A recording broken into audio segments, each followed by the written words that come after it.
রঙিন পোশাক পরা ছোট কিউট মেয়ে মুস্কান খুব দুষ্ট, কিন্তু তার দুষ্টুমির ভেতরেও লুকিয়ে থাকে মিষ্টি হাসি।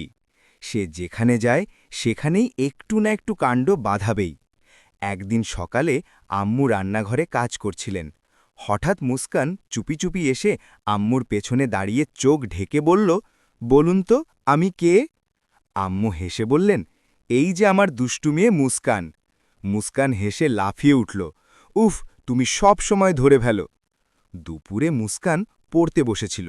খাতা খুলে কলম হাতে নিয়ে খুব মনোযোগী মুখ বানালো, কিন্তু একটু পরেই খাতার পাতায় আঁকতে শুরু করল হাসি খুশি সূর্য, ফুল আর নিজের দুষ্টু ছবি।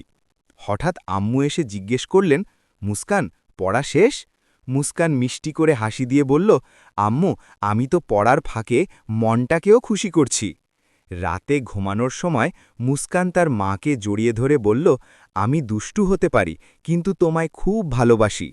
আম্মু তাকে বুকে জড়িয়ে নিলেন, আর তখনই বোঝা গেল মুস্কানের দুষ্টুমি আসলে মায়ের সবচেয়ে বড় সুখ। যদি আপনাদের গল্পটা পছন্দ হয়, লাইক দিন, কমেন্টে বলুন আপনি কি আপনার মাকে মুস্কানের মতো ভালোবাসেন। সাবস্ক্রাইব করুন আরও মিষ্টি ও দুষ্টু গল্পের জন্য।